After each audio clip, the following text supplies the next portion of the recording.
Bienvenue donc à la troisième session du cycle de débat sur l'action humanitaire en temps de Covid-19, organisée par l'IECA et Alianza por la Solidaridad Action Aid. Donc, comme vous le savez, la pandémie de Covid-19 a tué déjà près de 3 millions de personnes et près de 100 millions de cas ont été rapportés dans le monde. Mais au-delà de ces chiffres, ça signifie aussi un besoin urgent de protection mondiale de grande ampleur et à long terme. Selon le Bureau des Nations Unies, de coordination des affaires humanitaires, 235 millions de personnes dans le monde auront besoin d'aide humanitaire et de protection en 2021, 40% de plus qu'en 2020. Or, la pandémie de Covid-19 a ajouté de nouveaux défis aux agences humanitaires qui doivent veiller au respect de leurs engagements en matière de qualité et de responsabilité de leur travail. Dans la session d'aujourd'hui, nous allons traiter plus particulièrement la question des outils qui existent pour améliorer la réponse humanitaire, les mécanismes de responsabilité envers les communautés affectées, la formation efficace du personnel et des volontaires humanitaires ou encore l'assistance en espèces. Tout d'abord, je voudrais dire bonjour et bienvenue à Bonaventure Beto Sokpo, j'espère l'avoir bien prononcé. Bonjour. Vous êtes conseiller senior chez CHS Alliance, l'organisation qui fait la promotion et gère la norme humanitaire fondamentale de qualité et de redevabilité. CHS en anglais. Elle définit 9 engagements que les organisations et les individus impliqués dans une réponse humanitaire peuvent utiliser pour améliorer la qualité et l'efficacité de l'assistance qu'ils fournissent. Bonaventure, vous avez dirigé la production du rapport sur la responsabilité humanitaire 2018 et 2020 et plaidé pour un changement de politique basé sur l'expérience que vous avez avec le CHS. Avant de rejoindre l'Alliance CHS, vous avez travaillé dans le secteur de l'humanitaire et du développement pendant plus de 20 ans et réalisé des évaluations de programmes humanitaires et de recherche opérationnelle.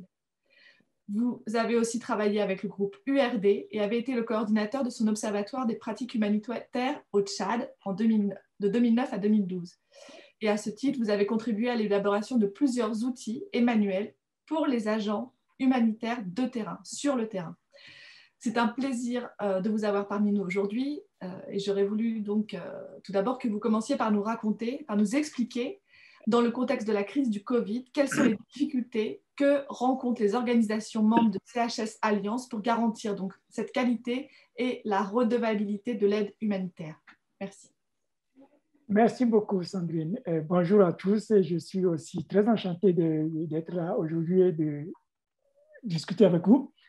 Je vais ajouter à ce que Sandrine vient de dire que l'Alliance est une organisation qui regroupe des membres et nous avons plus de 150 membres et tous ces membres sont engagés à améliorer l'aide pour les personnes que nous servons. Et pour cela, ces organisations s'engagent à appliquer la norme humanitaire fondamentale de qualité et de redevabilité. Et l'Alliance fait la promotion de cet outil, mais surtout appuie les organisations à se vérifier vis-à-vis de cette norme-là, à regarder quelles sont leurs performances au temps à tenter et comment améliorer les performances dans le temps. L'Alliance soutient les organisations aussi sur, nous avons choisi 3 thèmes prioritaires sur lesquels nous travaillons, qui est basé sur l'expérience que l'Alliance a sur la qualité et la redevabilité. Par exemple, ça ne vous étonnerait pas que nous mettons de l'accent sur la redevabilité, ce qu'on appelle accountability to affected people. Nous travaillons là-dessus. Nous essayons de faire en sorte que nos membres fassent la redevabilité aux populations de façon plus solide. Nous aidons aussi à protéger les populations contre l'abus sexuel et le harcèlement. Et nous essayons à ce que les organisations gèrent bien leurs équipes. Parce que ça, c'est une organisation qui gère bien ses équipes est très performante sur le terrain. Donc, il y a ce thème prioritaire sur lequel nous travaillons et nos membres échangent entre eux pour améliorer leur performance. Ça, c'est ce que nous travaillons et nous soutenons, nous poussons nos membres à faire. Donc, vous avez dit les difficultés que poserait le COVID-19 à nos membres pour continuer à respecter les engagements. Alors, vous le savez, nous tous, on a vu qu'au moment du déclenchement de cette crise, tout de suite, la charge de travail des organisations a beaucoup augmenté parce que la crise a augmenté. Vous avez donné des chiffres tout à l'heure, vous avez dit les contraintes aussi que le COVID a posées. Donc, ce qu'on a vu très vite, c'est cette augmentation de charge de travail, ce qui a donné l'impression ou a menacé la qualité et la redevabilité que nous essayons de promouvoir et de protéger. Donc, il y a eu le sentiment que l'attention serait plutôt déversée vers souvent de vie et laissant de côté la qualité et la redevabilité. Mais heureusement, avec tout le travail qui a été fait, ça n'a pas été laissé de côté parce que les personnes qui gèrent ces éléments-là au sein des organisations ont dû être sollicitées à d'autres choses. Mais le travail de l'Alliance à cette époque est de très tôt proposer aux membres quels sont les outils qui peuvent être mis en place pour continuer à remplir les engagements. Il fallait surtout pas le laisser, il fallait surtout pas se dire que, oh, OK, maintenant, ce n'est plus le temps de renforcer les mécanismes de plainte ou faire la participation. Il y a eu une série de choses que COVID a. Je laisse dans le chat maintenant tout de suite la page sur laquelle vous trouverez les outils que nous avons mis en place pour chaque engagement, tout ce qui était en train de se développer autour du COVID. Mais le COVID-19 lui-même a fait révéler une certaine chose aux membres. Et ça, c'est très important parce qu'on s'est aperçu dans un premier temps que la redevabilité sur ce quoi nous travaillons depuis longtemps est devenue très, très importante. Alors, les membres qui s'en sont bien sortis, ce sont ceux qui étaient en train d'avoir un bon mécanisme de participation en place. Ça veut dire que lorsque vous avez créé une confiance avec les communautés auparavant et que vous avez compris comment les structures communautaires fonctionnent et avec qui vous pouvez communiquer, que vous avez ça bien structuré avant, ça a beaucoup aidé pour faire transmettre les bons messages. Parce que tout le monde le sait, c'est la porte ouverte à des rumeurs ou à des ragots autour de COVID étaient là. Mais ceux qui ont été préparés à ça ont bien réussi. Et donc, du coup, à pousser d'autres à suivre cet élément-là. On a bien vu que d'autres risques, les risques se sont aggravés. Je vais donner l'exemple de risques de violence sexuelle, d'abus sexuels, de corruption, parce qu'en fait, il n'y a plus de présence d'acteurs qui étaient là qui essayaient de protéger les personnes. Donc, on a vu un problème pour le mécanisme de plainte. Comment est-ce que avec les contacts qui sont coupés, ceux qui utilisaient beaucoup les contacts, les passages des acteurs pour se plaindre de ce qui ne vont pas, comment ici vont continuer? L'Alliance a donc lancé, en partenariat avec des instituts de recherche, lancé une étude pour voir comment est-ce que les membres adaptent leur mécanisme de plainte à la crise. Et une des choses qu'on a vu, un des résultats importants de ça, c'est l'anticipation. L'anticipation de ces mécanismes de plainte. Partout où ça a été fait avant, ça a fonctionné. Je le disais tout à l'heure, pour la confiance qu'on peut créer, partout où ça a été fait avant, ça a fonctionné. Partout où ça n'était pas, c'est la difficulté de le mettre en place. Maintenant, nous avons toute une série d'outils proposés pour renforcer cet élément. Je vais m'arrêter là pour les risques que ça a créé et la manière dont les membres ont essayé de gérer, accompagnés par le CHS Alliance, pour pouvoir gérer cette crise-là.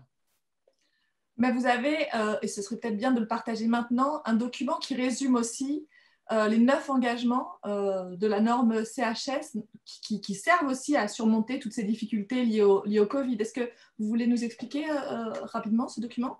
Alors, je vais vous montrer. Ah oui, justement, j'aurais dû commencer par là pour dire les 9 engagements. Je suis peut-être avec des personnes, si vous ne connaissez pas les engagements, essayons de les regarder maintenant. les 9 engagements, est-ce que vous voyez mon écran?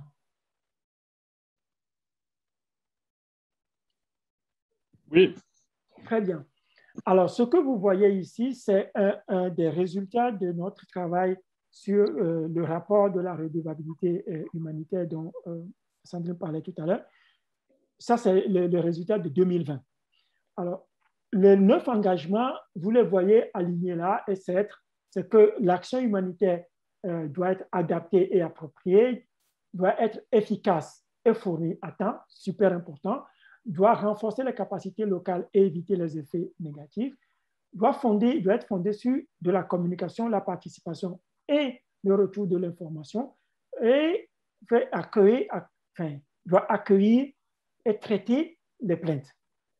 On est d'accord que l'action humanitaire doit être coordonnée, complémentaire, doit s'améliorer en même temps que les acteurs humanitaires. Après, donc c'est là que nous accumulons les leçons et nous apprenons. Et puis, doit être fourni par un personnel compétent et bien géré. Je parlais de ça comme un de nos thèmes prioritaires. Et doit provenir d'organisations qui gèrent les ressources de manière responsable. Ça, c'est les 9 engagements. Les engagements sont après divisés à des actions clés et des responsabilités organisationnelles. Ce que j'ai envie de vous montrer ici, et ce que je disais par rapport sur le risque avéré et augmenté de mécanismes de plainte qui ne fonctionneraient pas, c'est que quand nous regardons l'ensemble des engagements, nous voyons qu'il y a certains engagements qui ont plus de mal à être remplis. Et ça, c'est ce que le secteur rencontre comme difficulté. Le plus difficile, le plus, on va dire, qui pose plus de problèmes, c'est le mécanisme de plainte. Et c'est justement cet élément-là dont le risque s'est augmenté avec le COVID. On voit aussi que les éléments de la participation sont difficiles à gérer.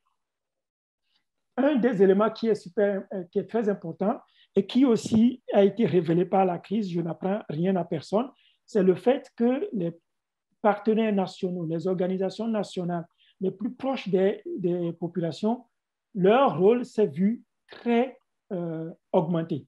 Parce que quand il n'y a plus de voyage, quand il n'y a plus de contact, alors du coup, si ces organisations dans le passé sont renforcées, on a reconnu leurs capacités, on les accompagne bien, on a plus de chances de réussir ce type de crise parce que c'est elles qui sont sur les lignes de front et qui sont, entre guillemets, laissées seules. Donc, c'est là les éléments de partenariat qui s'est aussi révélé très important. Un bon partenariat qui respecte les deux, mutuel respect et mutuel renforcement de capacité, surtout de complémentarité, est favorable pour la réponse au COVID. Donc, cet élément-là, ça provient des organisations qui se sont vérifiées vis-à-vis du CHS. Donc, la vérification sert pour l'organisation à trouver ses propres forces et faiblesses et à améliorer, mais ça sert aussi à ce que collectivement nous voyons où se trouvent les difficultés et du coup nous pouvons faire des plaidoyers ou renforcer certains domaines des engagements qui posent problème aux acteurs. Je vous remercie. Très bien. Eh bien, merci beaucoup, Bonaventure. On va revenir de toute façon sur tous ces points parce que je pense qu'il y a énormément de questions qu'on peut approfondir, notamment sur ce que vous racontez de l'importance de la proximité des acteurs humanitaires avec les communautés locales et d'avoir fait un bon travail préalable pour faire mieux passer sans doute aussi les messages, éviter les rumeurs qui sont si dangereuses dans des temps de pandémie. Mais comme le point 8 des engagements traite du personnel qui doit être compétent et bien géré, je pense que c'est le moment peut-être de donner la parole à Rory Donham. Bonjour. Donc, vous êtes directeur de l'ingénierie et de la qualité à Bioforce, centre de formation des professionnels de l'humanitaire situé à Vénissieux, près de Lyon, en France. À ce titre, vous mettez en œuvre des solutions pour répondre aux besoins de renforcement de capacités dans le secteur humanitaire. Vous êtes plus particulièrement à l'origine de plusieurs initiatives clés du secteur, comme HPAS, donc qui sert à garantir des standards de qualité de la formation et de l'évaluation des compétences, ou Talking the Lead, qui vise à remettre les acteurs locaux au centre de la réponse aux crises. Plus récemment, vous avez piloté l'étude SOHP, State of Humanitarian Professions, qui dresse l'état des lieux international des métiers de l'humanitaire. Diplômé d'un master en ingénierie de formation à l'université d'Aston, au Royaume-Uni, vous travaillez dans le secteur de l'apprentissage depuis plus de 30 ans, dont 20 ans chez Bioforce. C'est un plaisir aussi de vous avoir avec nous. Et donc, en rebondissant aussi sur ce que vient de dire Bonaventure, pouvez-vous nous raconter un petit peu comment Bioforce contribue donc à la qualité des actions humanitaires avec le renforcement des équipes et comment vous avez été impacté par la pandémie, vous aussi, justement, dans cette formation des professionnels de l'humanitaire? Merci. Bonjour, merci pour cette introduction et merci à IECA pour cette invitation, pour partager notre expérience et qui, pour que vous sachiez, est assez similaire, je pense, à beaucoup d'autres organismes similaires aux nôtres qui travaillent dans le secteur humanitaire pour fournir des services de formation et de renforcement des capacités. Donc, je pense que c'est aussi une illustration, pas seulement par rapport à Bioforce, mais par rapport à ce type d'activité et d'organisation. Alors, tout d'abord, Bioforce, oui, l'identité clé de Bioforce est basée sur la conviction que la qualité de l'aide humanitaire délivrée dépend en grande partie des capacités des acteurs qui le délivrent et notamment des compétences des individus qui œuvrent dans l'action humanitaire. Donc, comme vous disiez, on est en phase totale avec le 8e engagement du CHS, donc de la norme fondamentale humanitaire.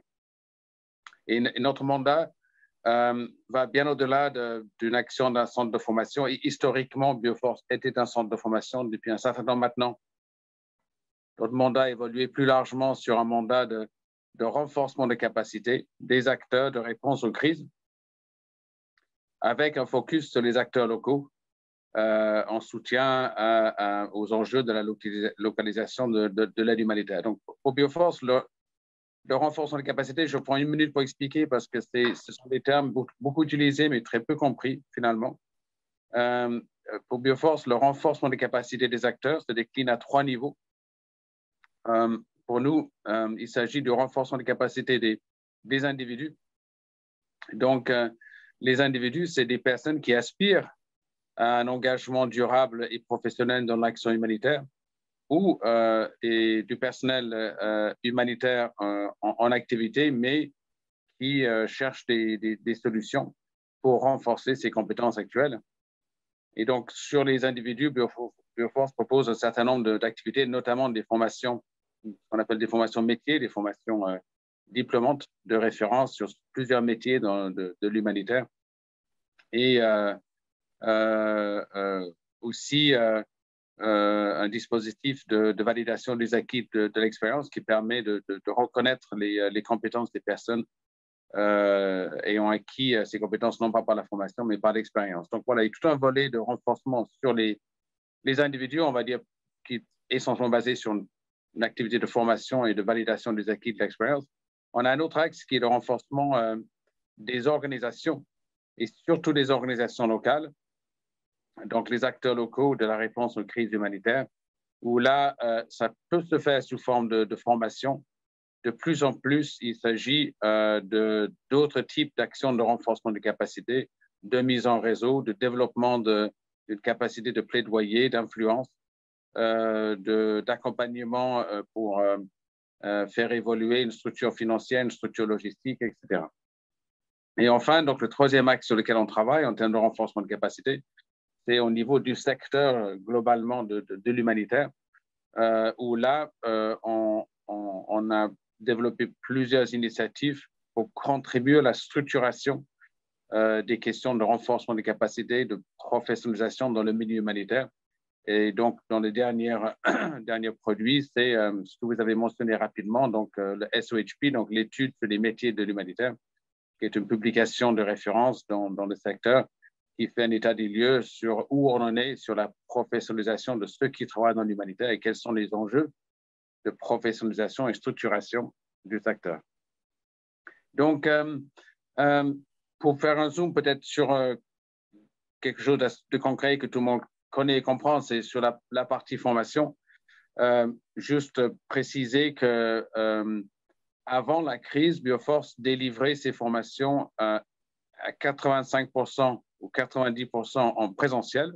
Donc, l'essentiel de notre activité de formation délivrée à partir de nos 2 centres en France, en Afrique de l'Ouest, mais aussi à partir d'un certain nombre de bureaux pays, donc était en présentiel.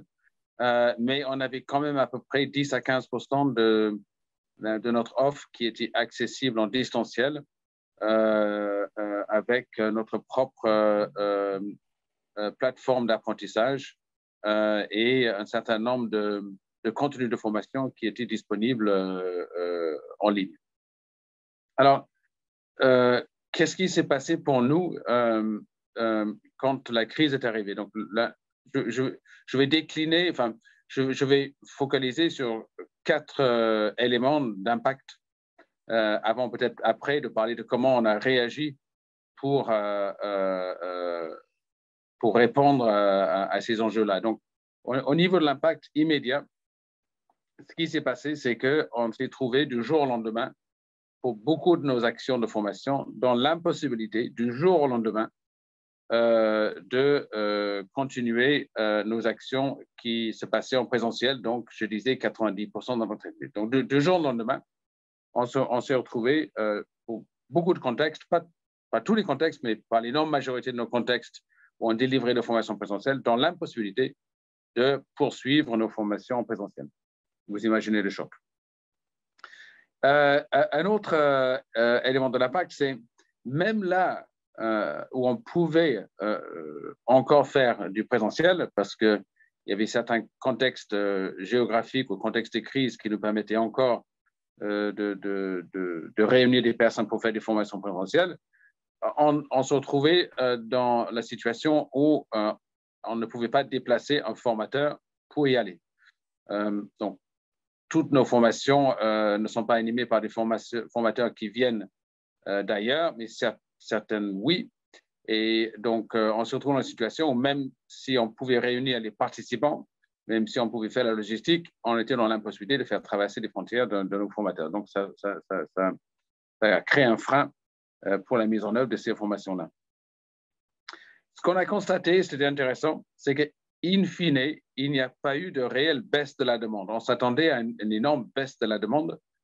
Il y a eu un frein brutal en mars, on va dire de mars à mai, parce que tout le monde se posait des questions. Et puis après, c'est reparti. Et je dirais même qu'on a vu une augmentation des demandes de la formation, ce qui nous a beaucoup surpris. Et enfin, il y a eu, et ça c'était intéressant, alors, d'une part, beaucoup de demandes de report, donc des formations qui avaient été demandées par des organisations humanitaires pour leur personnel, donc une demande de report pour faire face à la difficulté de réunir leur personnel par rapport à la protocole sanitaire propre à eux, des demandes de formuler pour passer en distanciel des formations qui étaient prévues en présentiel. Et surtout, et c'est là qu'on a trouvé que c'était intéressant, des demandes pour changer de type d'activité, c'est-à-dire là où peut-être il était prévu une formation pour une dizaine de personnes ou une quinzaine de personnes sur telle ou telle thématique, puisque c'était quasi impossible de réaliser la formation en présentiel, plutôt que de faire du distanciel, de passer plutôt à des accompagnements individuels techniques pour aider les personnes à avancer sur leurs objectifs. Voilà en quelques mots les principaux impacts que ça a créé au niveau de Bioforce. Voilà. Très bien, merci beaucoup Rory. Et donc, si je comprends bien, sur les impacts que ça a créé et la réponse que vous avez donnée, la principale réponse a donc été de pouvoir former en distanciel les, les professionnels de l'humanitaire. Est-ce que ça, c'est complètement possible? Est-ce qu'il y a des freins, est-ce qu'il y a des choses qui se sont révélées extrêmement compliquées à mettre en œuvre? Alors, je dirais en fait que notre manière de réagir et d'ajuster, ce n'était pas basé uniquement sur le choix de passer d'une formation présentielle à une formation distancielle. Donc, je vais peut-être parler des différents types de réajustements qu'on a fait avant d'en tirer des enseignements pour l'avenir. Tout d'abord, en premier, on a dû du jour au lendemain réagir comme tout le monde. Et ce qui est intéressant, c'est qu'on avait notre enjeu interne. On devait assurer une continuité, ce qu'on appelle la continuité pédagogique, c'est-à-dire des formations qui étaient prévues. Il faut trouver la solution pour assurer la continuité. Et en fait, la première chose qu'on a faite, c'était pas notre priorité n'était pas interne, c'était comment Bioforce va contribuer avec notre mandat à la crise. Et la première chose qu'on a faite, c'est qu'on a créé une formation qui s'appelle Stop Covid-19, qui est toujours disponible sur notre site, une formation en ligne, accessible soit directement en ligne, soit par téléchargement, en plusieurs langues, donc pour les acteurs communautaires de réponse aux crises. Et donc qui a été suivi par des dizaines de milliers de personnes un peu partout dans le monde. Donc ça, c'était notre première réaction, c'était de contribuer directement à la réponse à la crise. Ensuite, évidemment, c'était des enjeux internes, donc d'assurer la continuité pédagogique de nos formations diplômantes, nos formations de métier. On avait 500 personnes qui étaient en train de suivre une formation d'une durée de 3 à 9 mois. Et donc, il a fallu assurer la continuité pédagogique pour ces formations qui se passaient en présentiel. Et donc, du coup, on a dû switcher du jour au lendemain en distanciel. Alors, on a la chance d'avoir déjà une capacité et des compétences pour délivrer des formations présentielles. Donc, c'était compliqué, mais faisable grâce aux outils qu'on avait déjà. Et donc, on a joué pendant toutes ces périodes-là entre du tout distanciel et du blended en fonction des protocoles sanitaires. Le plus gros enjeu pour nous, c'était l'accompagnement des formateurs. On travaille avec 400 formateurs. Et donc, il a fallu faire un gros effort pour accompagner ces formateurs pour délivrer leur formation dans les modalités différentes. Mais surtout, et c'est pour ça que je dis notre solution, ce n'était pas nécessairement de tout passer en distance. En fait, notre objectif, c'est de maintenir le plus possible des formations en présentiel. Et on l'a fait parce que, évidemment, en Europe, c'était beaucoup plus compliqué, mais l'essentiel de notre activité n'est pas en Europe. Elle est surtout en Afrique de l'Ouest et centrale et de plus en plus au Moyen-Orient. Et pour ce qui concerne l'Afrique de l'Ouest et centrale, on a pu continuer, dans la plupart des cas, à réaliser des formations présentielles. Donc, surtout, on a maintenu le plus possible, là où c'était possible, nos formations présentielles, en évitant l'aversion du risque, j'en parlerai plus tard, en évitant de dire on retire tout à cause de la crise et en essayant d'être le plus présent possible. Et puis, pour finir, deux autres choses, pour pouvoir justement assurer cette continuité des formations le plus proche du terrain. Voilà. Donc, on s'est appuyé de plus en plus sur des formateurs nationaux pour pouvoir justement faire du présentiel. Donc, on a fait un recrutement en masse de formateurs nationaux. On en avait déjà, mais pas assez, avec un nouveau modèle d'accompagnement de nouveaux recrues, de nouveaux formateurs nationaux par nos formateurs internationaux, qui a très bien fonctionné. Et enfin, pour pouvoir assurer la continuité de développement des compétences, de développement de capacités, on a transformé un certain nombre d'actions qui étaient prévues en formation classique sur des actions d'accompagnement individuel des personnes à distance. Voilà. D'accord, très bien. Bah, écoutez, merci beaucoup. De toute façon, on va revenir aussi sur toutes ces questions, et notamment les enseignements et pour la suite, non, que toute cette crise vous a donné.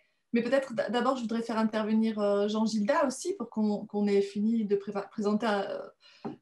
vous présenter tous les trois et qu'on puisse ensuite échanger, puisque j'ai l'impression qu'il y a quand même déjà des points communs qu'on peut tirer des deux premières interventions, notamment sur l'importance de renforcer les acteurs locaux. C'est quelque chose que vous avez beaucoup dit, Rory, et c'est aussi quelque chose sur lequel vous avez beaucoup insisté à Bonaventure. Donc, Jean Gilda, Jean-Baptiste, bonjour. Je vous laisse la parole maintenant. Vous êtes ingénieur agronome, vous êtes expert en gestion des risques et désastres pour Alianza por la Solidaridad Action Aid Haïti. Et depuis 2013, à ce titre, vous travaillez dans différents projets d'urgence et de gestion de risques et de désastres, comme lors des cyclones Matthew et Laura. Vous êtes formateur dans le renforcement des structures communautaires de la protection civile et des communautés, dont le but est de permettre de se préparer face aux catastrophes. Dans ce cadre, vous avez travaillé à la distribution de kits d'hygiène pour le Covid et aussi à la distribution de cash ou de vivres. Alliance pour la solidarité a une grande expérience à Haïti et elle a aussi une particularité, c'est qu'elle a un outil qu'elle utilise énormément qui est les transferts monétaires. J'aurais voulu, s'il vous plaît, Jean Gilda, que vous nous expliquiez la situation actuelle du fait de la pandémie et l'importance peut-être des transferts monétaires pour justement faire face à une crise comme le Covid, utiliser un outil, disons, qui est peut-être plus efficace, plus facile peut-être. C'est la question que je vous pose quand on est dans une situation de pandémie pour pouvoir aussi apporter l'aide humanitaire de la manière la plus efficace possible. Merci beaucoup. Merci, bonjour à vous. Et justement, comme vous venez de le dire, la situation est un peu chaotique en Haïti. Avec la COVID-19, on a plus de 4,5 millions de personnes en insécurité alimentaire. Dans cette logique, Alianza, qui a dans sa politique de bien servir les communautés vulnérables, a toujours mis en valeur cette notion de grande importance comme la qualité de l'aide, la redevabilité et l'approche participative. OK. Par rapport à la COVID-19, nous devons apporter de l'aide dans des contrées qui sont extrêmement difficiles en termes d'accès.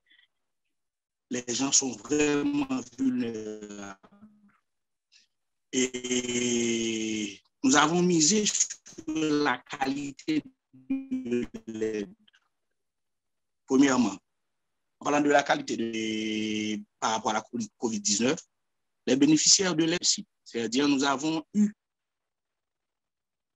à ce que la distanciation sociale soit respectée, il y a des points de lavage de mains pour les gens.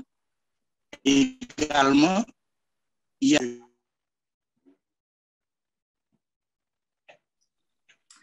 la connexion est très mauvaise, Jean Gilda. Est-ce que vous avez moyen de vous rapprocher peut-être du modem? Je ne sais pas. Ah ouais, ça va maintenant? Peut-être. On réessaye. OK, on réessaye. OK.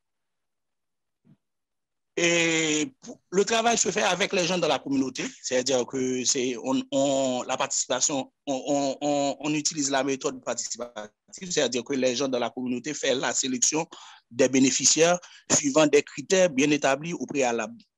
Par exemple, comme critères, nous avons les personnes handicapées, les personnes âgées, les femmes enceintes, les chefs de ménage, les familles monoparentales et les ménages qui ont plus de 5 enfants. Ce sont les critères qui ont été prédéfinis justement pour choisir les bénéficiaires de l'aide qu'on va distribuer sur le terrain. Et toutes les personnes sélectionnées reçoivent la même quantité d'argent. C'est-à-dire, il n'y a pas de priorisation, c'est-à-dire, on ne va pas prioriser quelqu'un sur une autre. Chaque personne reçoit la même quantité qui était prévue dans le cadre du montage du projet.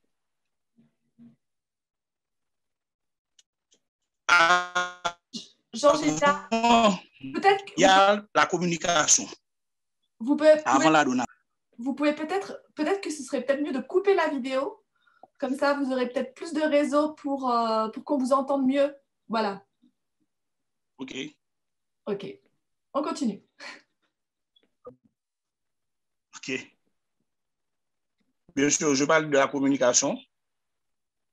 En ce qui a trait à la communication, nous avons nos mobilisateurs qui sont sur le terrain pour parler aux gens, pour leur dire, voilà qu'on va distribuer l'argent traité par des personnels de Alianza, ou du moins, le choix d'un opérateur financier est fait pour distribuer l'argent aux gens qui sont en difficulté.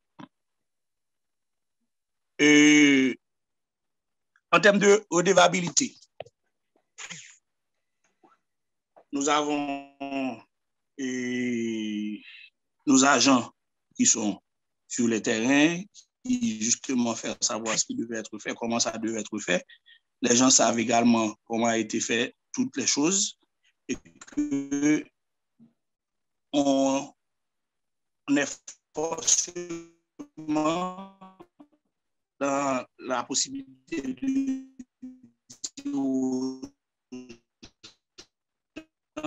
voilà ce qu'on a fait, comment ça se fait. Le son est très, très mauvais. Le son est très mauvais. On fait et à chaque phase d'implémentation du projet. Ça va maintenant? Allô? Oui. Allô? Oui. Là c'est mieux. Je ne sais pas si vous rapprochez. Ouais. Oui, j'essaie de rapprocher. Oui. Je parle pour le mécanisme de plainte.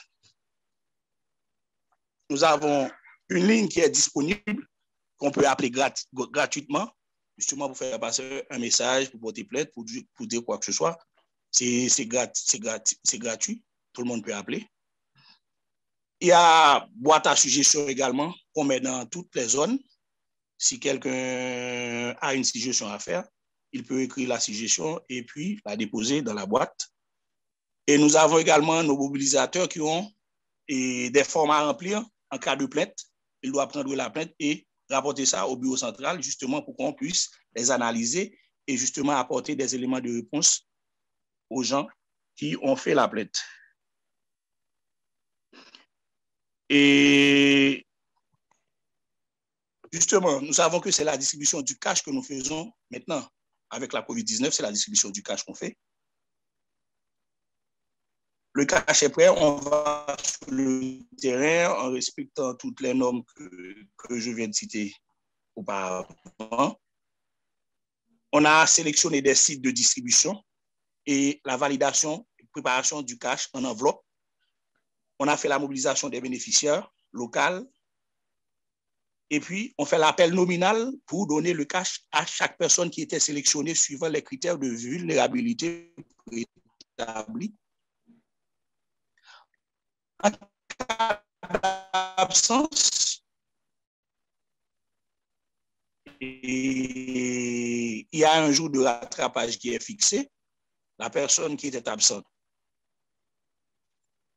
Et je pense qu'après, c'est justement donner l'appui financier aux gens et que si on essaie de respecter tous les principes que possible, c'est-à-dire que la distanciation sociale, le port de masque, c'est obligatoire également. Le port de masque, c'est obligatoire également. Le lavage des mains, tout ça, c'est obligatoire dans le cadre de nos distributions. Et nous avons des agents de santé qui sont là et les membres de la protection civile avec qui on a signé un accord, qui sont là également pour essayer de protéger les gens suivant les normes établies par le ministère de la Santé publique en Haïti. C'est ce que nous faisons à présent. Et s'il y a des questions, après, on va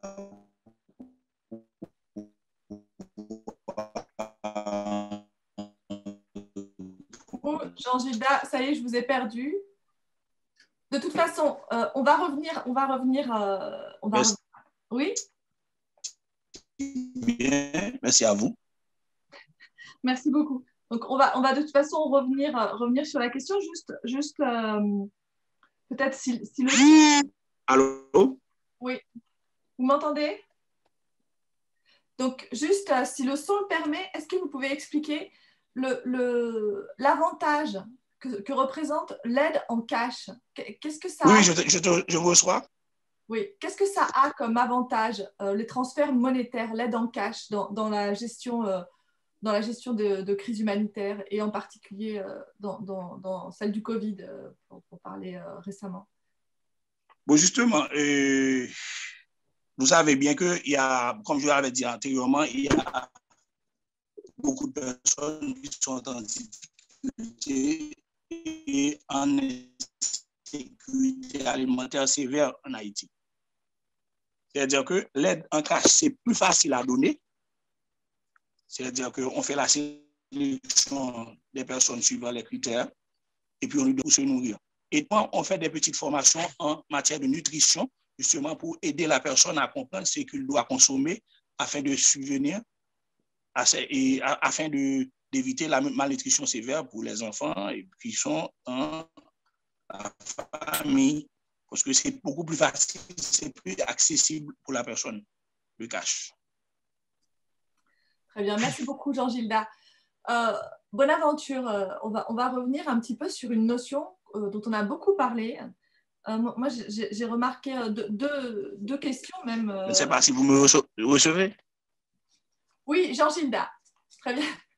Merci beaucoup. On reviendra vers vous. On va continuer avec un débat entre les différents participants. Je pense qu'il y a beaucoup de sujets qui se croisent. Donc, je disais que Bonaventure, peut-être revenir sur cette notion de redevabilité, non, qui a été mentionnée à de nombreuses reprises par tous les intervenants. C'est la notion clé de l'aide humanitaire, d'une aide humanitaire de qualité. Et c'est la notion la plus importante à préserver dans un moment comme celui que nous vivons actuellement, non? Effectivement, quand nous parlons de redevabilité, on pourrait aussi le dire que renforcer les communautés que nous servons à nous tenir redevables. Parce que ce qui est important, et ça a été montré par certains de nos membres dans leur façon de répondre à la crise, c'est avéré que si une communauté n'est pas assez forte pour tenir redevables les organisations, vu qu'il y a eu de la gestion à distance, si le partenaire n'est pas assez fort, quand je parlais de gestion du personnel, quand je parlais d'éviter les abus et les risques qui sont accrus avec la COVID-19, si la communauté n'est pas assez forte pour rendre redevable l'organisation, tous ces facteurs de contrôle affaibli et tout ça peut créer une mauvaise qualité. Donc, c'est les populations qui perdent. Donc, cette notion de redevabilité, c'est quelque chose qui doit être au cœur du travail que nous faisons. Nous savons qu'il y a beaucoup d'initiatives pour renforcer ça. On nous a parlé à grande bargaine de révolution de la participation. Il y a beaucoup de choses qui sont faites. Il y a des commitments, enfin des engagements qui sont pris au niveau, très haut niveau. Pour ça, on a bien envie de voir devenir une réalité cette révolution de la participation. Et c'est ça qui va être au cœur des réponses comme ça. On devrait avoir, comme je le disais tout à l'heure, des partenaires qui sont sur les lignes de front solides, bien formés, avec un partenariat de mutuelle reconnaissance et de respect. On devrait avoir une population assez solide et qui est capable de tenir redevable tout le monde, qui travaille pour elle. Et là, on commencerait à assurer une certaine qualité de ce que nous faisons. Ça, c'est une conviction qui est là depuis très longtemps. Pendant une longue période, j'ai été amené à travailler sur comment impliquer mieux les populations dans l'action humanitaire. Et là, dans plusieurs pays qu'on passe, dans tout entretien qu'on a avec les populations, ce que les populations poussent, c'est, oui, ceux qui sont en contact direct avec nous, on a besoin de les voir solides et on a besoin d'être solides. Merci. Rory, vous êtes d'accord avec ce que vient de dire Bonaventure, j'imagine ça rejoint ce que vous disiez sur le fait, l'importance de renforcer les acteurs locaux, la participation, la formation dont vous parlez, c'est pas seulement former des acteurs humanitaires qui vont se déplacer sur le terrain, c'est aussi former beaucoup de populations locales. Et c'est ça sans doute ce que vous nous disiez auparavant, le plus important pendant cette crise du Covid, de pouvoir compter sur les gens sur place. Tout à fait. Alors, il y a deux angles pour essayer de faire des liens. Alors, tout d'abord, sur la question de la redevabilité, parce que tout est lié, hein, tout tourne autour de la redevabilité in fine. Et comment on peut expliquer à des populations des comportements abusifs de personnel humanitaire quand ces comportements abusifs sont souvent du fait d'une incompétence. Oui, donc rien que sur le sujet de la redevabilité, on a un enjeu énorme sur la compétence. On ne peut pas accepter d'envoyer des personnes qui vont avoir un impact direct sur la vie des autres sans s'assurer de la compétence de cette personne-là. Donc voilà, la formation est un outil de la compétence. Il y en a beaucoup d'autres.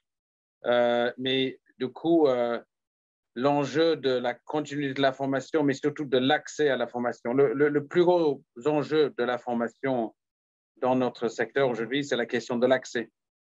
Et donc, cette question est d'autant plus sensible quand il s'agit de la formation pour les acteurs locaux. Plus les personnes ont une identité locale, plus l'accès à des dispositifs de formation traditionnels dans le secteur sont compliqués. Donc, et là, je voudrais revenir sur un autre sujet, et c'est un peu en lien avec les enseignements que je voudrais partager avec vous par rapport à ce qui s'est passé pour une organisation comme la nôtre et tous ceux qui délient des formations pour d'autres ou au sein de leurs organisations. Il y a une énorme tentation pour dire on va régler le problème en passant tout sur les formations à distance. C'est-à-dire, c'est vrai que la formation à distance, pour beaucoup, pas toujours, parce qu'il y a des enjeux de connectivité, etc., mais ça s'améliore, etc., en disant, si on fait des formations en ligne, du coup, on règle la question de l'accessibilité. En tout cas, c'est un accès plus équitable. Pour nous, ça, c'est un piège. C'est très tentant, mais pour nous, nous n'allons pas agir comme ça. Nous allons probablement développer davantage de solutions à distance, mais on ne fera du distanciel que et à condition qu'il y ait une valeur ajoutée spécifique pour le faire à distanciel. Une formation en présentiel permet des choses qu'on ne pourra jamais faire en distanciel. Elle permet des choses comme, par exemple, et c'est d'autant plus important pour des personnes qui sont dans une situation locale, ça permet de sortir de son contexte, de lever la tête, de comprendre ce qu'on fait, de rencontrer d'autres personnes, de partager des expériences, d'avoir un profil, on va dire, un peu plus reconnu, hein, parce qu'on a fait une formation qui n'est pas seulement dans le contexte de notre intervention, etc. Donc, nous, on va se battre pour la continuité de la formation en présentiel, tout en proposant du distanciel là où ça permet de valeur ajoutée. Et sur le principe le principe de la subsidiarité pour la localisation, on dit la localisation, c'est aussi local que possible et aussi international que nécessaire.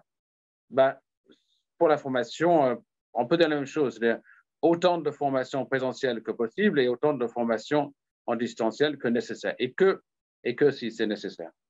Et enfin, juste pour vous expliquer comment nous, on commence à imaginer un petit peu les suites, clairement, ce qu'on va développer, c'est notre réseau de formateurs nationaux. On a déjà un énorme réseau, mais si on va s'appuyer sur un bouton, ce sera de localiser notre dispositif de renforcement des capacités, mais aussi s'appuyer sur des dispositifs locaux de formation existants, des organisations, des universités, etc., dans les pays, et en les accompagnant pour pouvoir justement trouver des solutions pour apporter des formations le plus localement possible.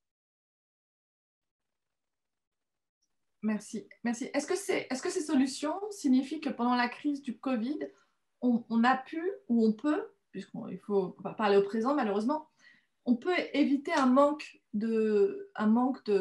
absence de manque de capacité. C'est-à-dire, est-ce qu'on peut garantir qu'on ait du personnel suffisant pendant cette crise? Parce que c'est le grand doute, non? Quand on a un problème pour voyager, même si on compte sur beaucoup d'acteurs locaux, quand on a beaucoup de problèmes parce qu'on a des gens qui tombent malades régulièrement, on est en manque d'effectifs.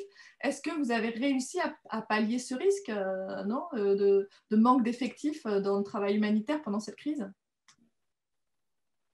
Si je peux juste peut-être dire un mot là-dessus, hein, parce que je vous invite à regarder le rapport SOHP sur l'étude des métiers humanitaires. Vous pouvez le télécharger sur le site de Bioforce, bioforce.org.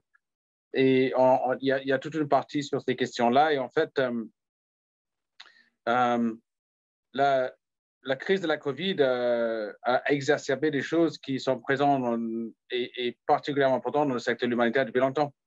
Elle a exacerbé le problème d'accès qui était déjà de plus en plus compliqué avec des problèmes de sécurité et aussi des problèmes de moyens et de ressources pour intervenir partout. Donc, de plus en plus, on se pose des questions sur comment mieux s'appuyer sur des capacités locales. Donc, l'enjeu, c'est la structuration de notre système. Notre système est basé depuis très, très longtemps sur une intervention internationale. Et donc, si on veut disposer des capacités, eh bien, il faut investir sur le renforcement des capacités locales. Voilà. On en revient un petit peu à la question toujours de prioriser l'aide locale et renforcer les acteurs locaux. Je voudrais juste faire une petite incision là pour inviter tous les gens qui nous suivent, tous les participants au débat, n'hésitez surtout pas à envoyer des questions sur le chat du Zoom pour que je puisse les transmettre aux invités, aux intervenants que nous avons le plaisir d'accueillir aujourd'hui. Donc n'hésitez surtout pas à envoyer vos questions et je les transmettrai. Juste pour revenir sur, en attendant que les gens posent des questions, pour revenir sur ce que disait Jean Gilda juste avant, donc Jean Gilda qui est sur place, disait qu'il avait mis en place un numéro de téléphone. Il y a un numéro de téléphone qui avait été mis en place pour que les gens puissent déposer plainte et déposer leur plainte et expliquer leurs besoins. C'est justement quelque chose que vous disiez qui était très, très compliqué actuellement. Bonaventure, que pensez-vous de cette initiative? Ce que nous avons appris dans les mécanismes de plainte, c'est que selon là où on est, il n'y a pas un seul canal de communication qui fonctionne. Il y a plusieurs canaux qui fonctionnent. Et l'importance que nous avons relevée, c'est pour une organisation de comprendre quel est le bon canal pour quel type de public.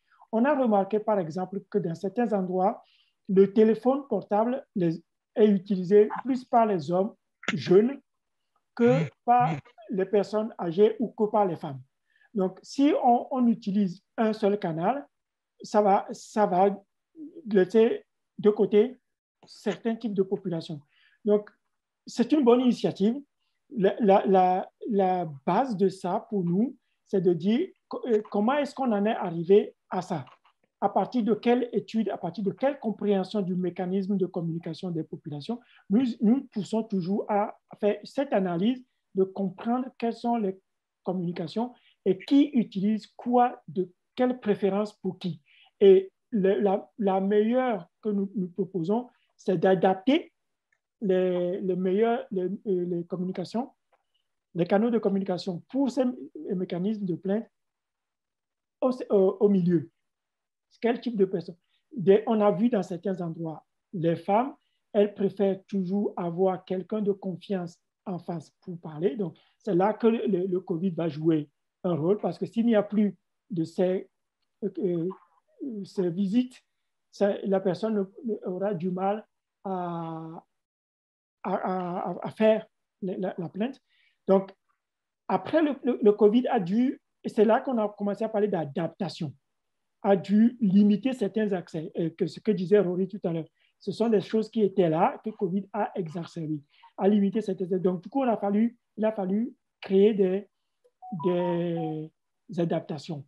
Donc, le monde dans lequel on est aujourd'hui est un monde dans lequel on doit s'adapter en continu. Continuons à nous adapter, mais reconnaissons les limites de notre adaptation. Exactement, je rejoins ce que disait Rory en disant on ne peut pas passer tout d'un coup de présentiel à tout en ligne, parce qu'on perd certaines choses. Moi, j'ai été dans des endroits, dans certains pays, je vais donner l'exemple de Niger, quand j'étais plus au fond de Niger, les gens me disent, quand je leur disais, ah, cette formation est en ligne, ils disaient, mais oui, mais vous êtes gentils, vous avez vu notre connexion ici, et rester devant la connexion qui rame avec des sites Internet qu'on a mis plein de photos et de choses super chargées, c'est carrément impossible.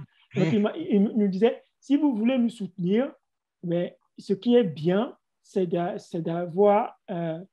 faire quelque chose de présentiel, ça crée des contacts, ça fait des échanges, on pose des questions, c'est différent que d'être tout seul devant un ordinateur qui rame pendant très, très longtemps. Donc, je dirais diversité, adaptation, ouvrons grand les yeux et faisons le choix de nos mécanismes de plainte qui sont adaptés aux populations. Jean-Gilda, est-ce que vous voulez réagir à ce que vient de dire Bonaventure?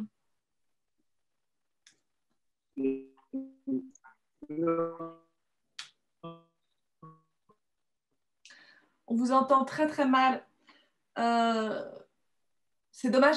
J'aurais vraiment aimé que vous puissiez nous expliquer comment est-ce que sur le terrain... Bien sûr, je voulais réagir.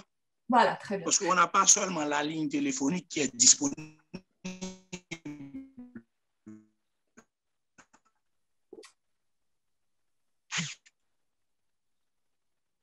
On ne vous entend pas là. Oui, je viens de dire qu'il n'y a pas seulement la ligne téléphonique qui est disponible. Mm-hmm. Allô, ça va? Allô? Oui, là c'est bon. Allô? OK. Je dis, il n'y a pas seulement la ligne téléphonique qui est disponible. Il y a des boîtes qui passent dans chaque maison pour recueillir des informations.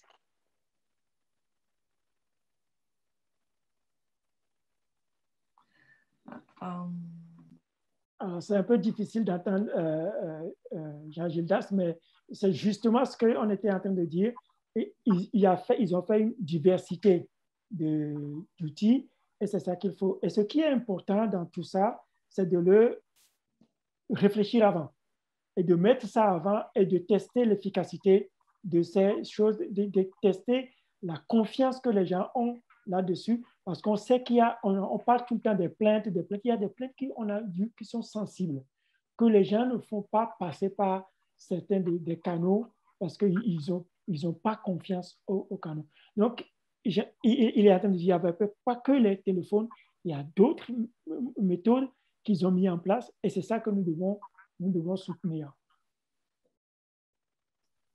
Rory, vous parliez tout à l'heure que vous avez développé une formation spéciale pour le Covid. Est-ce que vous pouvez nous en dire plus?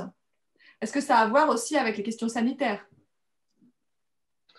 Tout à fait. En fait, un des gros enjeux notamment au premier mois de la crise, c'était bon, nos amis du CHS connaissent très très bien ça, et puis les organisations qu'on appelle H2H, donc qui fournissent des appuis aux organisations humanitaires comme Bioforce, comme CHS, etc., le connaissent très bien. C'est que le gros enjeu, c'est l'enjeu de l'information. Donc on sait très bien, et c'est d'autant plus sensible dans les crises sanitaires, quand il s'agit de virus et de maladies qui sont mal compris, qui sont stigmatisées, etc. Surtout sur un virus qui est si peu connu et où on ne sait pas comment c'est transmis, on ne connaît pas sa virulence, etc., etc. Donc, notre formation avait pour objectif de diffuser le plus largement possible pour les acteurs locaux qui allaient travailler au niveau communautaire, de diffuser une information le plus simple, le plus clair, le plus concret, le plus objectif possible pour pouvoir justement agir sur des actions de prévention au niveau des communes. Donc, il s'agit d'une formation en ligne. Alors, évidemment, comme disait Bona, le problème des formations en ligne, c'est des problèmes de connectivité, mais on a fait en sorte qu'elles soient téléchargeables, qu'elles soient diffusables sur des clés, etc., etc. Donc, elle était structurée autour d'une première partie sur l'information sur la corona, sur le virus, sur la maladie, etc. Et une deuxième partie sur des méthodes, des outils pour organiser des activités de prévention. Merci beaucoup. Est-ce que Jean Gilda, on peut réessayer parce que c'est extrêmement frustrant. Vous êtes sur place, vous êtes à Haïti, vous avez plein de choses très intéressantes à nous raconter. Est-ce qu'on peut vous entendre cette fois? Voyons voir. On va faire un petit essai.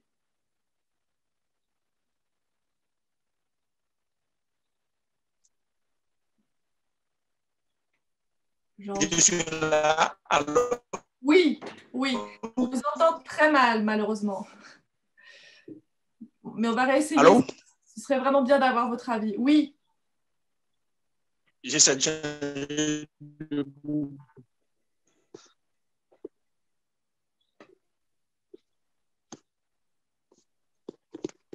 Allô, ça va?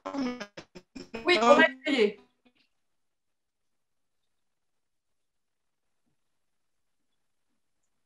Allô? Oui, Jean Gilda, est-ce que vous pouvez nous parler de ces différents mécanismes qui existent, donc à part le téléphone, et aussi peut-être nous dire comment est-ce que vous voyez la présence ou le manque d'effectifs sur le terrain lié à la pandémie?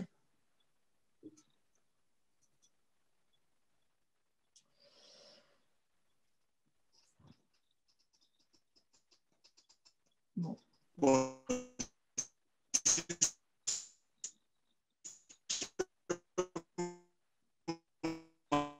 Non. La connexion. Et j'avais dit à part de la ligne téléphonique, on a les boîtes à suggestions et on a... Allô? Oui, Jean Gilda, c'est un petit peu compliqué, on ne vous entend pas du tout en fait. On ne vous entend pas du tout, je suis désolée.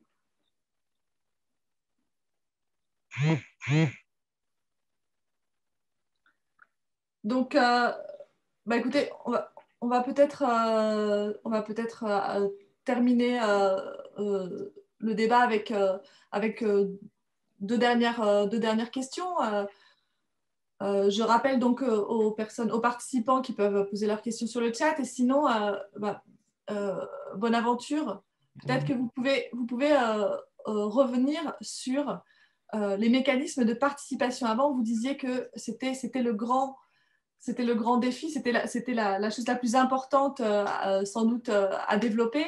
Est-ce que vous avez vu, avec la pandémie, peut-être une porte, une nouvelle manière d'impliquer les communautés. Voilà, ce serait peut-être pour clore un petit peu, voir vous et Rory, quels sont les enseignements principaux de cette crise, quelles sont les choses qui resteront peut-être et quelles sont les choses qui ont été les plus claires de cette crise. Alors, je dirais qu'on a vu des initiatives intéressantes se mettre en place en termes de partenariat entre les organisations internationales et les organisations nationales. Ça, c'est pour aller dans le sens de ce que nous disons, de renforcer et de reconnaître la valeur ajoutée des organisations nationales.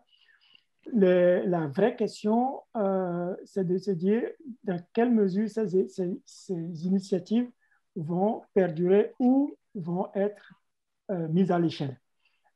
Ça, c'est un élément important. On a bien vu aussi qu'il y a eu cette prise de conscience chez plusieurs personnes de la grande importance de cette confiance avec les populations pour pouvoir faire passer les messages.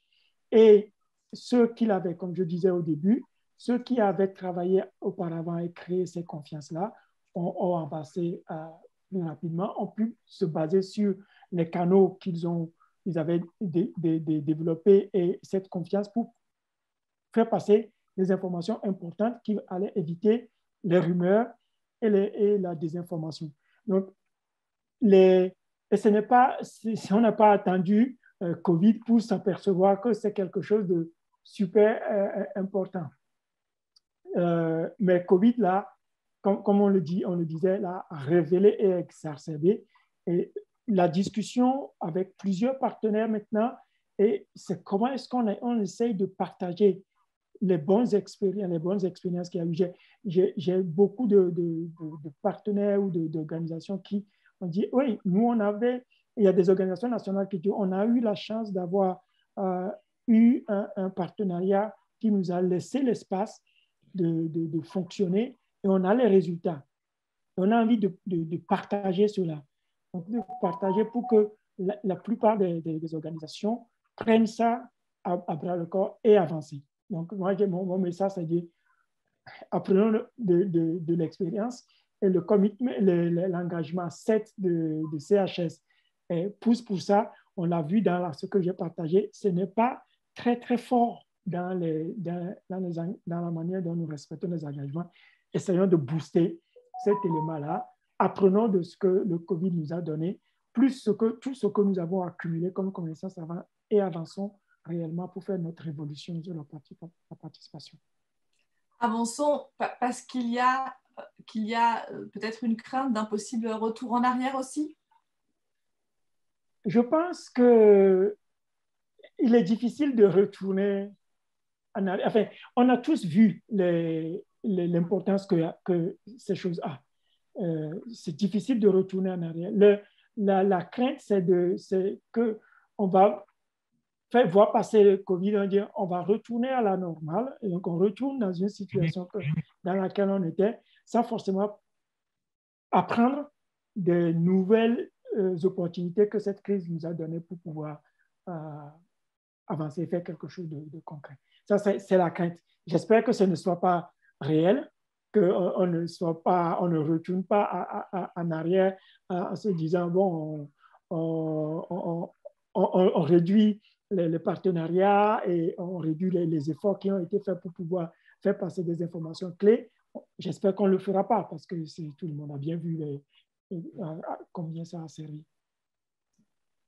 Même chose, Rory, est-ce que vous pensez qu'il y a un risque peut-être de ne pas profiter des enseignements de cette crise, notamment sur la formation encore plus poussée des acteurs locaux? Je dirais plus largement que c'est l'enjeu. Donc, je pense que cette crise, l'opportunité de cette crise, c'est qu'elle fournit de la jurisprudence par rapport à des mouvements, des dynamiques, des efforts qui avaient déjà été lancés, notamment depuis le Grand Bargain à Istanbul en 2016. Et tout ça est est mise en évidence dans ce genre de crise d'une telle manière que je pense qu'il va être difficile de revenir en arrière. La question maintenant, effectivement, c'est est-ce que le système va continuer à résister ou est-ce que le système va céder à cette réalité et les besoins que ça implique, et notamment sur l'investissement local et non pas de continuer à se reposer sur des interventions internationales. Et je voudrais juste rajouter une dernière chose. Je pense qu'il y a un autre enjeu qui est très important et qui se pointe le nez depuis avant la crise aussi. Je l'évoquais tout à l'heure, c'est cette aversion pour le risque. Et on ne parle que de protocoles. Dans le secteur dans lequel je travaille, j'ai entendu beaucoup d'autres organismes de formation qui disaient mais nous, on a tout arrêté le présentiel parce qu'on avait peur de créer un cluster. Voilà. Moi, je dis, faisons attention, n'abandonnons pas nos bénéficiaires. Il y a, oui, l'enjeu de la localisation, oui, l'enjeu de renforcement de capacité, de la redevabilité, mais il va falloir aussi éviter l'aversion à risque et continuer à faire de la gestion de risque et de bénéfices-risques comme dans toute action qui est au service de l'homme avec un grand H. Ouais, surtout que là, on revient à la question de la redevabilité. C'est que l'action humanitaire, elle est faite pour les bénéfices des populations. Hein. Donc, on ne peut pas se permettre effectivement d'arrêter ça. C'est très intéressant ce que vous dites. Je vais juste essayer de donner une dernière opportunité, si vous le voulez bien, à Jean Gilda. Parce qu'on sait qu'à Haïti, la connexion est forcément très compliquée. Il a fait un grand effort pour être là. Jean Gilda, est-ce que vous arrivez à communiquer là? Est-ce que c'est possible de vous entendre? Bon, je vous reçois très bien. Je ne sais pas si vous me recevez. Moi, je vous reçois très bien. Là, c'est bon. Ah, OK. Ouais, justement, on parlait tout à l'heure de la situation actuelle. Je pense qu'on a beaucoup appris avec la COVID-19. Ce serait important pour nous autres de faire le renforcement communautaire, c'est-à-dire de former des gens locaux. Si on n'a pas la possibilité de déplacer un grand nombre, que ces gens peuvent intervenir dans l'apport humanitaire, c'est-à-dire dans les actions humanitaires au niveau local. On a des gens qui sont formés, qui sont en mesure de faire les interventions si on n'a pas la possibilité de déplacer un grand nombre pour aller vers les communautés les plus vulnérables. Je pense que c'est important. Et ensuite, la communication joue un rôle important également, parce que les gens, il y a des communautés où les gens ne savent pas ce qu'on est venu faire. Il est important de leur fournir les informations nécessaires à ce qu'ils sachent que c'est un devoir. On les apporte de l'aide, mais ils sont en mesure de dire si quelque chose ne va pas, qu'ils sont en mesure de rapporter ça. Et justement, on doit prendre en compte les plaintes qui ont été faites par les gens dans les différentes communautés. Donc, je pense que c'est important en ce sens. Oui, outre le téléphone, vous vouliez ajouter quelque chose tout à l'heure? On n'avait pas pu entendre. Oui, on avait dit que ce n'est pas seulement le téléphone qu'on a. On a également les boîtes à suggestions. Il y a des gens dans les proximités qui sont des mobilisateurs qui se déplacent, qui font des porte-à-porte pour trouver les gens pour savoir s'ils ont des informations à donner, s'ils ont des plaintes à porter. Ils ont des fiches bien spécifiques pour enregistrer ces plaintes. Et puis, une fois qu'ils ont enregistré ces plaintes, ils remontent les informations au niveau du bureau et on essaie de les traiter ensemble.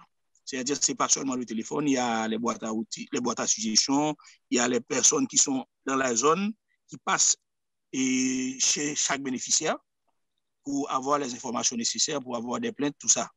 C'est-à-dire qu'on essaie de gérer ça suivant les besoins et chaque catégorie de personnes peut avoir accès à un outil d'information. Très bien. Et est-ce que vous avez remarqué sur place un manque de personnel humanitaire lié à cette crise du Covid, de la Covid? Oui, dans le temps avant, bon, il y avait beaucoup d'interventions, mais maintenant, pour le moment, il y a une diminution de personnel et au niveau des zones d'intervention liées à la COVID-19, parce que les données ont changé en Haïti, parce que vous savez qu'en Haïti, il y a un problème de sécurité alimentaire lié à la COVID-19, mais il n'y a pas beaucoup de cas de personnes qui meurent des choses comme ça. Mais il y a d'autres problèmes liés à la COVID-19. C'est pour cela qu'il n'y a pas beaucoup d'acteurs. Mais on essaie de tenir bon, nous autres. Nous faisons notre travail un peu partout, surtout dans le département du Sud-Est, justement pour voir comment est-ce qu'on peut aider les gens les plus vulnérables. Eh bien, merci beaucoup, Jean-Gilda. Et bon courage alors, et bon courage à vous dans cette situation. Peut-être une dernière question pour tous les trois. Voilà, juste l'avenir pour cette crise ici en Europe. On dit qu'elle passe uniquement, pratiquement par le vaccin. Comment est-ce que vous voyez cette question des vaccins dans les pays qui ont besoin d'aide, dans les pays avec lesquels vous travaillez? Est-ce que vous pensez que c'est une possibilité que dans un court ou moyen terme, vous puissiez développer des capacités pour aider à la vaccination dans les territoires qui en ont besoin? Peut-être profiter, Jean-Gilda, que votre connexion est bonne pour vous entendre. OK. Moi, je pense que il y a une manque d'informations concernant les vaccins. Pour Haïti, par exemple, on ne sait pas vraiment de quoi il en est et quels sont les effets du vaccin ici. Et il y a un refus catégorique des gens de prendre le vaccin. Même le gouvernement, on a offert un stock de vaccins au gouvernement, on l'a refusé. C'est-à-dire ici, le vaccin n'est pas bienvenu en Haïti parce qu'il n'y a pas beaucoup de personnes qui sont morts ou du moins qui sont testés positifs et qu'on ne reçoit pas le vaccin ici. C'est-à-dire, c'est comme ça pour Haïti. C'est-à-dire qu'il y a le refus du vaccin. On ne sait pas dans l'avenir c'est ce qui va se passer, mais pour le moment, c'est complètement refusé. Bonaventure, est-ce que c'est une question qui vous interpelle pour l'avenir? Je pense que je parle à titre personnel parce que ce n'est pas quelque chose que j'ai analysé en profondeur. La question, on a bien vu que l'accès au vaccin est devenu une sorte était très politisé, était tiré par les pays qui ont les moyens de les commander en premier, qui insistent qu'on les livre d'abord avant de livrer les autres. Mais en même temps, moi, je suis en contact avec des personnes au Bangladesh ou ailleurs qui disent qu'il y a d'autres formes de solidarité qui se mettent en place. L'Inde qui envoie plein de vaccins à des pays comme le Bangladesh et pour qu'ils puissent avoir accès gratuitement. Donc, je pense qu'à un moment donné, je ne sais pas quand ça va arriver, on va arriver à un moment où il va falloir... J'ai entendu parler de cette redistribution équitable de vaccins. Dans les pays où les gens ont envie de l'avoir, la difficulté va être l'incapacité de leurs États de les mettre à disposition. Donc, dans ces endroits-là, dans ces contextes-là, on devrait faire en sorte qu'ils puissent avoir cette solidarité qui existe pour qu'il n'y ait pas...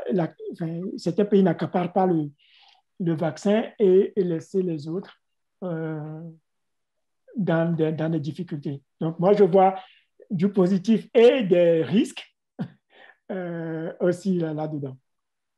Et j'aurais bien aimé aussi que les participants puissent prendre la parole et intervenir, mais on a eu un peu de silence de leur part. Il y a le chat, mais il y a aussi le fait qu'on puisse, vous puissiez prendre la parole.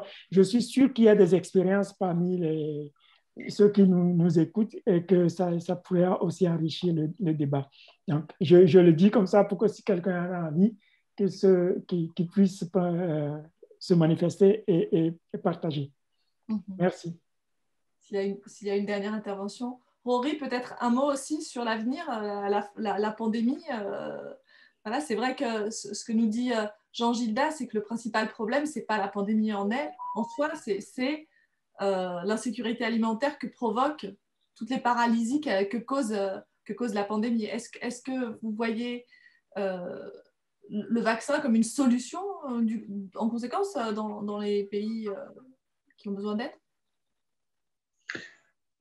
Je vais le faire à titre personnel aussi. J'en suis pas un spécialiste, mais tout ça est est très complexe et je pense qu'il y a plusieurs choses. Premièrement, je dirais que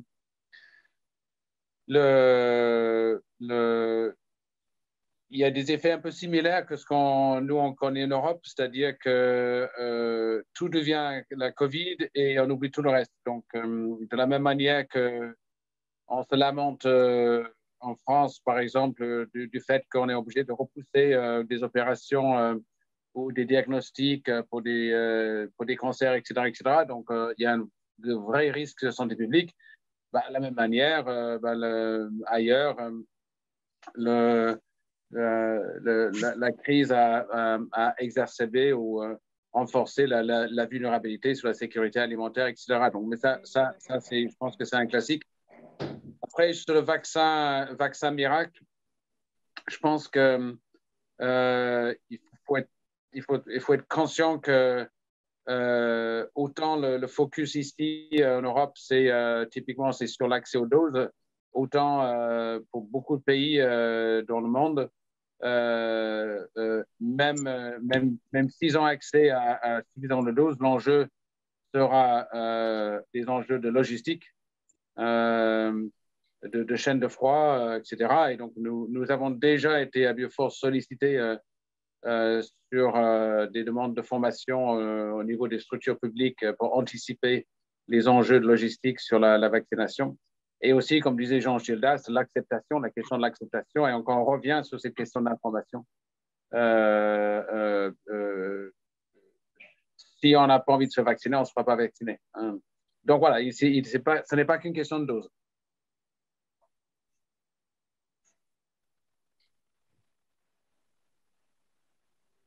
Merci beaucoup.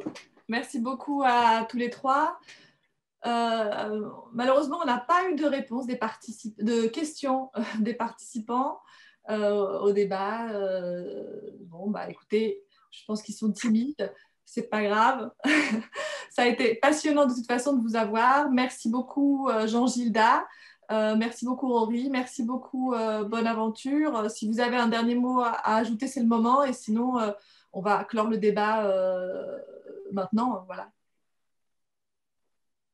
Merci à vous. Merci à vous. Merci à vous également, c'était un plaisir. Merci Jean-Gilda et merci beaucoup pour votre effort. Et malgré les problèmes de connexion, ça a été très intéressant de vous avoir avec nous. Eh bien, merci beaucoup. Camille, un dernier mot peut-être? Merci aussi, je rajoute du merci, mais merci de tout cœur à vous quatre pour animer ce débat. Merci aux participants d'avoir été là, même si les questions, il y en a eu peut-être moins, mais en tout cas, on va continuer. Vous êtes tous et toutes invités à participer à la dernière session jeudi, si vous avez le temps, si vous pouvez, ou à regarder sur YouTube plus tard. Voilà, merci beaucoup dans cet exercice, je pense qu'on a réussi à prendre note de plein de choses importantes. Et depuis IECA, avec Alianza et tous nos collègues d'autres organisations, on continuera de suivre ça et d'essayer d'améliorer l'action humanitaire comme on peut.